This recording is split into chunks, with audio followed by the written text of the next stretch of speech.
Welcome back. And as we progress in our conversation this morning, we're still looking at the economy, perhaps this time what you will call the micro level. Speaking of contradiction, which was where, we touched down on during the first leg, a contradiction between what the MBS is reporting in terms of GDP growth rate and what is actually the reality, particularly in the real sector. There's more contradiction this time around, with reports that from the MBS again that over 350 local governments remitted zero revenue to their state coffers. And perhaps I could quickly, capture some of those states. There's Rivers, Delta, Kano, Enugu, Anambra, Katsina, and Plateau. Others are Nasarawa, Zamfara, Niger, Bayelsa, Benue, Sokoto, Adamawa, Kebbi, Yobe, and the FCT. Just about 3 states remitted revenue, Lagos, Ebonyi, and that would be Kwara. And the year under review is 2023, by the way. So joining us to have this conversation is the National President, National Union of Local Government Employees, Comrade Olatunji Ambali. Thank you so much for coming through on the program. Welcome. Thank you very much, and I wonder to our wonderful listeners to say Happy New Days. Now, I wonder what sense you're making of this report from the NBS. Zero remittance. How does this look on governors who have been, the custodians, so to speak, of local government allocations? Prior to the Supreme Court ruling, we cannot say categorically now that the funds have now been transferred directly to the local government. But how does this look on state governors who, up until this time, have been custodians of local government funds?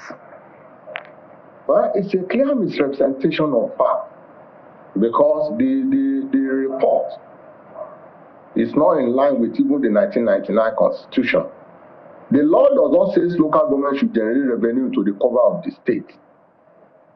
Local government has the collectibles under 4th schedule of the Constitution that says these are the collectible revenue by local government meant for growth and development and governance at local government level. So it is incorrect to say local government does not generate revenue into the cover of the state. Local government are generating revenue into federal government cover. They are even deriving revenue from local government, both the state and the federal government.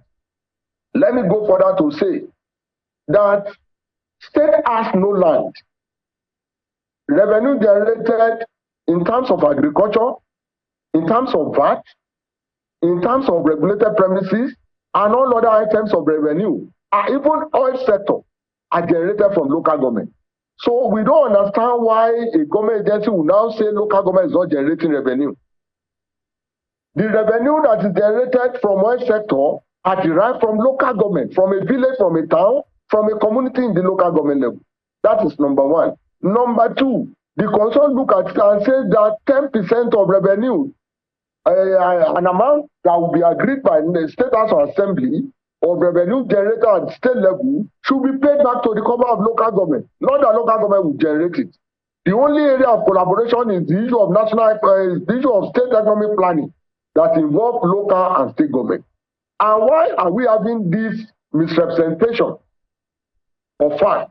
Is because even the collectibles by local government, like in terms of tenement rate collection, in terms of rates and fees for motor parts, in terms of marriage fees, in terms of regulated premises, in terms of revenue from refuse, in terms of revenue from other items of revenue that are clearly spelled out in the Constitution, has been adopted by the state government.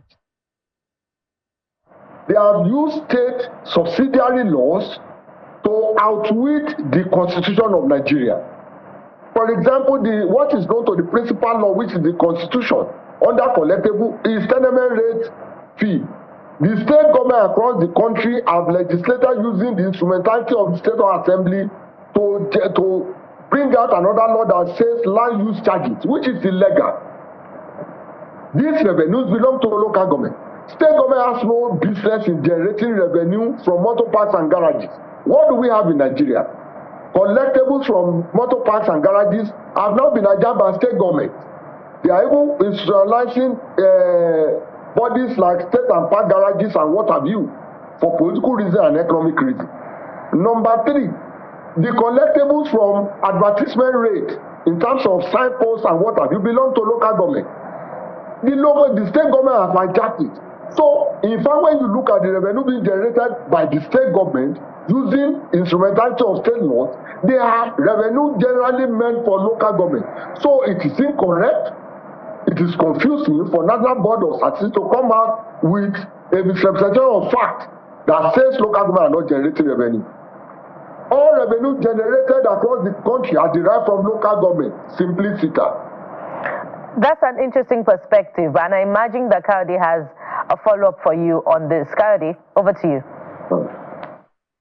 Oh, certainly, Bukola. But just before that, I just need to bring this up. This is news just coming in, and it's from Femi Shonaye of the NNPC Limited, spokesperson of NNPC Limited, saying that the PortHarcourt Refinery has commenced crude oil processing. He says the refinery will operate at 60% capacity, processing 60,000 barrels per day. Goes on to say that they will, however, ramp up production to 90,000 barrels per day after a performance test. So this is from Femi Shonaye, the spokesperson of the NNPC Limited, saying that the PortHarcourt Refinery has commenced crude oil processing. So this is just a statement that was put out. It will be good to see then what is coming out of this. Perhaps conduct newsmen around the facility, let them see the process, but let us see the final output as well. But that is what we have for you. It's it's a story that is still unfolding, and we'll give you the updates as they come in. But let's come back to this conversation with Comrade Ambali on local government. So just to be clear, Comrade, are you saying that the local governments generated revenue, but it's not reflected, right? Or they didn't generate revenue because we don't have any proof right now to see what those local governments generated. So do you have proof to show that those local governments generated revenue? I also know that you are residing in the local government. You see those ones collecting revenue across your street and in the community. So how can somebody now come out and say local government is not generating revenue? Even Amak in Abuja are generating revenue. People are even complaining that the way they are generating it may not be orthodox, it may be this or may not be that. But you also know, you and I know that that report is incorrect. That is what I'm saying. Local government generate revenue. Go to motor parks, so let me put this in proper context. Go to markets, you see revenue being generated. Though some of those people who are handling the revenue were those ones sent there by state government. So local government are generating revenue. Go to Lagos. Local government are generating revenue across the country.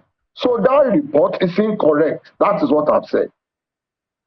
So I need to understand the part of the report that you say is incorrect, Comrade, because the report did not say local governments don't generate revenue, right? The report says about 20 recorded revenue. And as you said, Lagos is one of them. The report says Lagos generated, that's local governments in Lagos generated 10 billion, Ebonyi 6 billion, then Kwara 3.3 billion, Oyo 3.1 billion, and the rest. But there are states that didn't generate revenue. That's local governments in the state. So I'm saying, are you speaking generally for all these local governments that indeed they generate revenue, but they probably didn't, it didn't reflect because they didn't submit it to whatever agency, as either the state revenue collection agency, or what exactly are you saying? What I'm saying is that the way the report is crafted is that local government don't generate revenue into the cover of the state. And what I'm saying is that local government is not expected to generate revenue into the cover of the state. Local government are expected to generate revenue into the cover of local government. There is no local government that does not have Department of Revenue. And the little ones remaining that they are generating are reflected in their monthly report and is submitted to Ministry of Local Government and Chieftaincy Affairs across the country. So maybe along the line, the Ministry of Local Government and Chieftaincy does not submit that report to Bureau of Statistics or I don't know what happened about that. But I may go to say that there is no local government in Nigeria that does not generate revenue. What is the Department of Finance and Revenue Generation doing? Comrade, pardon me. So quickly, and that's the point I think we should reiterate.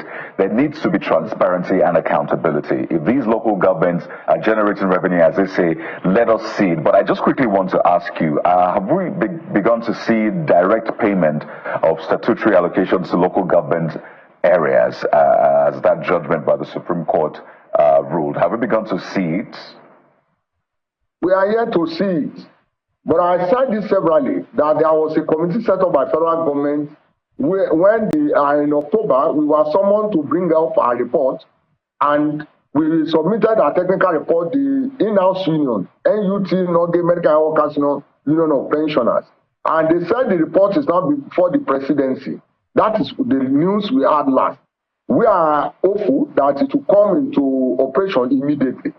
But we are still contacting them to see what is happening. But what we had last is at the presidency, and the president is here to assent to the operational guideline. They wanted to implement it in October. We said no, without taking care of all these observations and our fears. Implementing it will take us to square one, because we also know that Nigerians are eagerly waiting for the proper implementation of local government fiscal autonomy. Thank you. So just a follow-up to that, Comrade. On the one hand, we expected that this was going to kick off in November, and November is literally over right now. So clearly it's not happening, and this has been on for months now. On the flip side then is the argument that, well, we told you, see, these local governments, they are not viable. I mean, if we're having local governments, at least what is recorded, perhaps the local government might want to counter it. If we're having local governments remitting, or at least the kind of revenue they're coming up with, 250 million naira, 204 million naira in some states. I mean, is that viability really? Because you would expect that local governments, the grassroots, should be able to do better. Let me tell you, you and I know local government is viable. You and I also know that the report by NBC may be a subtle approach to make sure they whittle down the mind and the expectation of Nigerians on local government autonomy. Because local government report to Ministry of Local Government is contained in their monthly report, is contained in the budget of local government. We have state auditor general that monitor local government. And somebody who is in charge of the report are not remitting the report to appropriate quarters. It is a way to sabotage whatever is happening. But we are ready for that. You also know that the state political actors are on the neck of Mr. President to prevail on him to delay the implementation. But we will not rest on our oars. We will continue to push for it. So it's not that local government is not viable. I was in Ibadan when doing the constitutional amendment. I went there with statistical records to say that all local government in Nigeria are viable. They are credible. If local government autonomy is granted. And I went there with empirical fact that cannot be disputed. Governor Seyi Makinde was in attendance. It was on one-on-one. I came out with about 17 state reports to counter what they are saying. And everybody there, including the National Assembly, agree with us that local government, if they are allowed to function properly, are very strong financially. They will generate what they need. They will have surplus to attend to growth and development at local government level. Even the revenue, the federal allocation from states now is more than enough for local government to survive.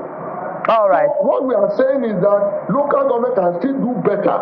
All right. If there is fiscal autonomy for local government. You are talking about GDP reduction and agriculture. It will continue to dwindle.